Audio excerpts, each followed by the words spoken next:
Hello అండి, నేను మీ doctor Anusha Reddy, fertility expert, 49 fertility centre, Warangal branch. ఈరోజు మనం ఈ వీడియోలో ఫైబ్రాయిడ్స్ అంటే ఏంటి, ఫైబ్రాయిడ్స్ ఫర్టిలిటీని ఎలా ఎఫెక్ట్ చేస్తుంది, ఫైబ్రాయిడ్స్ ఏమైనా వంశపారంపర్యంగా వస్తాయా, ఈ ఫైబ్రాయిడ్స్లో సిమ్టమ్స్ ఎలా ఉంటాయి, దీన్ని ఫర్టిలిటీ రిలేటెడ్గా మనకి ఎలాంటి ఇబ్బందులు వస్తాయి, ఫైబ్రాయిడ్స్ని ఎలా డయాగ్నోస్ చేసుకుంటాము, ఎలా ట్రీట్ చేసుకుంటాము. ఖచ్చితంగా ఫైబ్రాయిడ్ ఉంటే డెఫినెట్గా సర్జరీ అవసరం పడుతుందా, ఫైబ్రాయిడ్స్ తోటి ఒకవేళ ప్రెగ్నెన్సీ వస్తే డెఫినెట్గా ఏమైనా అబార్షన్స్కి రిస్క్ చాలా ఎక్కువగా ఉంటుందా అని చాలా పేషెంట్స్ కంగారు పడుతుంటారు. సో ఇలాంటి టాపిక్స్ గురించి మనం ఈ వీడియోలో మాట్లాడుకుందాం. యూజువల్గా ఫైబ్రాయిడ్స్ అంటే గర్భసంచి గడ్డ అని చెప్తారు. కాకపోతే గడ్డ అని చెప్పగానే ప్రతి పేషెంట్ కంగారు పడతారు, అమ్మో క్యాన్సర్ ఏమన్నా ఉందేమో అని. కానీ ఫైబ్రాయిడ్స్ క్యాన్సర్ అయ్యేదానికి రిస్క్ చాలా చాలా చాలా తక్కువగా ఉంటుంది. ఈ ఫైబ్రాయిడ్స్ అనేవి అంత తొందరగా పెరిగే గడ్డలు కూడా కాదండి. సో సంవత్సరానికి 1 సెంటీమీటర్ లాగా చాలా స్లోగా పెరుగుతుంటాయి. రిస్క్ ఆఫ్ క్యాన్సర్ చాలా తక్కువగా ఉంటుంది, లెస్ దెన్ 1%. సో ఫైబ్రాయిడ్స్ అనగానే కంగారు పడకండి. చాలా మందికి తెలియకుండానే ఫైబ్రాయిడ్స్ ఉండొచ్చు. ఇలాంటి ఫైబ్రాయిడ్స్ తోటి తెలియకుండానే ప్రెగ్నెన్సీస్ వచ్చి పిల్లలు పుట్టి చాలా మందికి డయాగ్నోసిస్ చాలా లేట్గా 40 ఇయర్స్ 30 ఇయర్స్ ఎండింగ్లో జరుగుతుండొచ్చు. ఆ లోపల వాళ్ళు పెళ్ళయి పిల్లలు ఉండి అన్నీ కూడా అయిపోయి ఉంటారు. సో చాలా మటుకి ఫైబ్రాయిడ్స్ డయాగ్నోస్డ్గా వెళ్ళిపోతాయి. కొంతమందికి ఈ ఫైబ్రాయిడ్స్ ఉండడం వల్ల పీరియడ్స్ టైంలో బ్లీడింగ్ చాలా హెవీగా గడ్డల్లాగా అయ్యేదానికి స్కోప్ ఎక్కువగా ఉంటుంది. పీరియడ్స్ అప్పుడు హెవీగా పెయిన్ వచ్చేదానికి స్కోప్ ఉంటుంది. కొంతమందికి ఈ ఫైబ్రాయిడ్స్ చాలా పెద్దవిగా ఉన్నప్పుడు ముందున్న యూరినరీ బ్యాగ్ మీదన వెనకాలన్న మోషన్ బ్యాగ్ మీదన ప్రెషర్ ఎఫెక్ట్స్ వల్ల యూరిన్ వెళ్ళడంలో ప్రాబ్లం ఉండడము, కొందరికి మోషన్ వెళ్ళేటప్పుడు ప్రాబ్లం ఉండడము జరిగేదానికి స్కోప్ ఉంటుంది. ఈ ఫైబ్రాయిడ్స్కి ఫర్టిలిటీకి ఎటువంటి సంబంధం ఉంది అన్న దాని గురించి ఇప్పుడు మాట్లాడుకుందాం.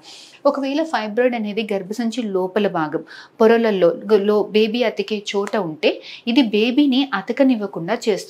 సో ఇలాంటి ఫైబ్రాయిడ్స్ ఉండడం వల్ల మనకి ప్రెగ్నెన్సీస్ రావడానికి ఇబ్బంది అవుతుంది. కొంతమందికి ఈ ఫైబ్రాయిడ్స్ గర్భసంచి మజిల్ లేయర్లో ఉన్నప్పుడు ఈ ట్యూబ్స్ ఏమన్నా మీద ఒత్తిడి పడ్డప్పుడు ఈ స్పర్మ్ ట్యూబ్లోకి వెళ్లకుండా ఎగ్ తోటి కలవనివ్వక ఉండేదానికి అడ్డులాగా ఉంటుంది.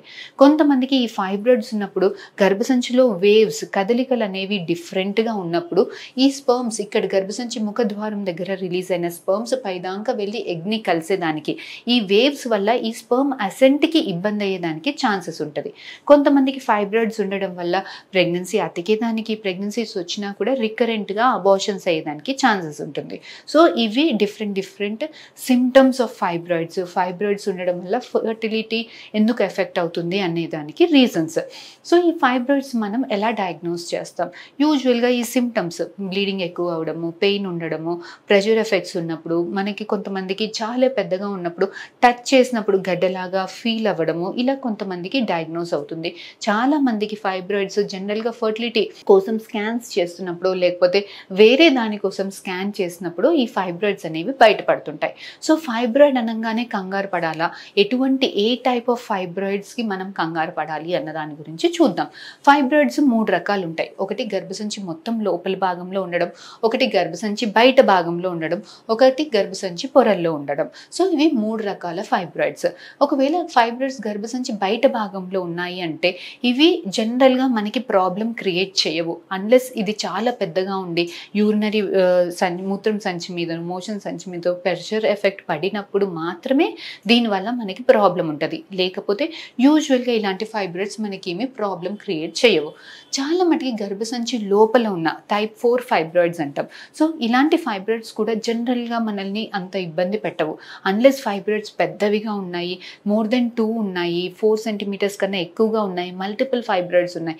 ఇలాంటి ఫైబ్రాయిడ్స్ మాత్రమే ఎఫెక్ట్ చేస్తుంది. లేదు 1-2 ఉన్నాయి, చిన్నవిగా ఉన్నాయి, బేబీ అతికే చోటకి దూరంగా ఉన్నాయి అంటే వీటి వల్ల యూజువల్గా మనకి ఎటువంటి ప్రాబ్లము ఉండదు. కాకపోతే కొన్ని ఫైబ్రాయిడ్స్ బేబీ అతికే చోటకి దగ్గరగా ఉండడము, బేబీ అతికే చోట లోపల మొత్తం గర్భసంచి లోపల భాగంలో ఉండడం. సో ఇలాంటి ఫైబ్రాయిడ్స్ ఎంత చిన్నవిగా ఉన్నా, ఎంత తక్కువగా అంటే ఒకటి ఉన్నా కూడా డెఫినెట్గా సర్జరీ చేసి రిమూవ్ చేయాల్సింది ఉంటుంది. సో సర్జరీ చేసి రిమూవ్ చేయాల్సింది ప్రతి ఫైబ్రాయిడ్కి ఉంటుందా? ప్రతి ఫైబ్రాయిడ్ని తీసేసుకుంటే బెటర్ కదా. ఇలా ఫైబ్రాయిడ్స్ ఉన్నప్పుడు అబార్షన్స్కి రిస్క్ ఎక్కువగా ఉంటుంది, ప్రెగ్నెన్సీలో కాంప్లికేషన్స్ ఎక్కువగా ఉండేదానికి ఛాన్సెస్ ఉంటుంది అని మీరే చెప్తున్నారు కదా మేడం. మరి ప్రతి ఫైబ్రాయిడ్ని సర్జరీ చేసి తీసేయచ్చు కదా అనేసి చాలామంది పేషెంట్స్ అడుగుతుంటారు. ఒకవేళ ప్రతి మనం సర్జరీ చేసి తీయాలి అని అంటే యూజువల్గా మనకి గర్భసంచిలో ఇలా కట్ చేసి ఈ ఫైబ్రాయిడ్ని తీసేసి ఇక్కడ మళ్ళీ స్టిచ్ చేసి, ఈ గర్భసంచిని కట్ చేసి తీసేసి ఇక్కడ స్టిచ్ వేయాల్సింది ఉంటుంది.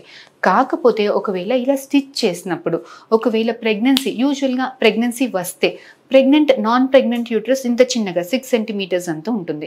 ప్రెగ్నెన్సీలో ఈ యూట్రస్ అనేది స్ట్రెచ్ అయ్యి ఆల్మోస్ట్ ఒక 3 kg బేబీని అకామిడేట్ చేసే అంత సాగాల్సింది ఉంటుంది. సో ఇలా సాగేటప్పుడు ఈ స్టిచెస్ అనేవి వీక్ అయిపోయి విచ్చుకుపోతే ఈ గర్భసంచి మొత్తం పగిలిపోయి బేబీస్ బయటకు వచ్చి తల్లి ప్రాణానికి ప్రమాదం అయ్యేదానికి స్కోప్ ఉంటుంది. సో ఇలా ప్రతి ఒక్క ఫైబ్రాయిడ్ని అందుకనే సర్జరీ చేసి తీయాలి అని అనుకోము. చిన్న చిన్న ఫైబ్రాయిడ్స్ 2 సెంటీమీటర్స్ కన్నా తక్కువ ఉన్నాయి, లెస్ దెన్ 2 ఉన్నాయి, 3 సెంటీమీటర్స్ 2 సెంటీమీటర్స్ ఇలాంటి చిన్న చిన్న ఫైబ్రాయిడ్స్ యూజువల్గా కొన్ని ఇంజెక్షన్స్ ఇచ్చి ఈ ఇంజెక్షన్స్ వల్ల ఒంట్లో హార్మోన్స్ అనేవి కంట్రోల్ అవుతాయి. సో ఇలా హార్మోన్స్ తగ్గించడం వల్ల ఈ ఫైబ్రాయిడ్స్ సైజ్ కొంచెం అంతా చిన్నవిగా అయ్యి మనకి ప్రెగ్నెన్సీ వస్తే కాంప్లికేషన్స్ తక్కువగా ఉండేదానికి ఛాన్సెస్ ఉంటుంది. లేదు ఫైబ్రాయిడ్స్ చాలా ఉన్నాయి, చాలా పెద్దగా ఉన్నాయి అంటే డెఫినెట్గా వాటిని తీయాల్సింది ఉంటుంది. సో ఇలా తీసినప్పుడు నెక్స్ట్ ప్రెగ్నెన్సీ ప్లాన్ చేసుకోవడానికి ఎంత గ్యాప్ ఇవ్వాలి అని అడుగుతుంటారు. యూజువల్గా ఫైబ్రాయిడ్ సర్జరీ తర్వాత నెక్స్ట్ ప్రెగ్నెన్సీకి ప్లాన్ చేసుకునే ముందు మినిమం 4 to 6 months ఈ కుట్లన్నీ మానేదాకా మనం కొంత టైం గ్యాప్ అనేది ఇవ్వాల్సింది ఉంటుంది. లేదు ఒకవేళ ఈ ఫైబ్రాయిడ్స్ మీద ప్రెగ్నెన్సీ వచ్చింది అని అంటే జనరల్గా పేషెంట్స్ కంగారు పడుతుంటారు, అబార్షన్స్ అయ్యేదానికి ఛాన్సెస్ ఉంటాయా అని. ఎస్ అండి, మిగతా పేషెంట్స్ తోటి కంపేర్ చేస్తే డెఫినెట్గా కొంత రిస్క్ అయితే ఎక్కువ ఉంటుంది, కానీ ప్రతి ఒక్కరికి అవుతుందని కాదు. సో కంగారు పడకండి. మీ డాక్టర్ మీకు సర్జరీ చేయాలా, ఇంజెక్షన్స్ ఇచ్చి కంట్రోల్ చేయాలా అన్నది అడ్వాంటేజెస్ డిసడ్వాంటేజెస్ అన్నీ వే చేసుకొని మీకు ఒక సజెషన్ ఇస్తారు and definitely do follow it. So ఇదండి ఫైబ్రాయిడ్స్ ఎవరికి వస్తుంది, రిస్క్ ఏంటి, సిమ్టమ్స్ ఏంటి, ఎలా డయాగ్నోస్ చేస్తాము, ఎలా ట్రీట్ చేస్తాము అన్న దాని గురించి ఇన్ఫర్మేషన్. ఫర్దర్గా మీకు ఏమైనా డౌట్స్ ఉంటే please do come and contact us. We'll definitely get back to you. Thank you.